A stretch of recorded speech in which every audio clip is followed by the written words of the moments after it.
How to install your Blazer CWL513 flood spot light bar onto a pickup truck. Here are some of the recommended tools and accessories you will need to complete this installation. And here are the items that come with the light.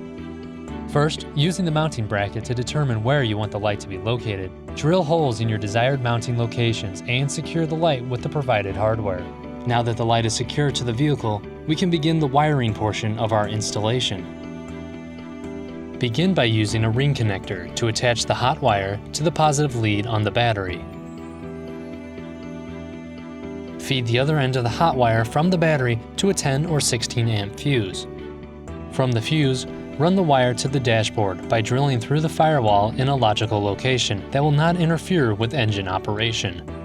Protect the wire with a rubber grommet. Insert a switch into the dashboard and attach it to the hot wire from the battery. Next, run the hot wire from the switch back to the light, using a route that will not interfere with vehicle operation.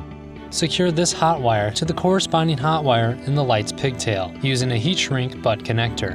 In the same fashion, use another heat shrink butt connector to attach a neutral wire to the corresponding neutral wire in the light's pigtail. See the printed instructions for more information. Run the neutral wire and secure it to a good ground location, somewhere on the truck that will not interfere with vehicle operation. Ensure all of your wires are secured with zip ties. Finally, test the light to make sure everything works properly. Congratulations, you have successfully installed your new Blazer CWL513 flood spot light bar. Blazer International lights the way.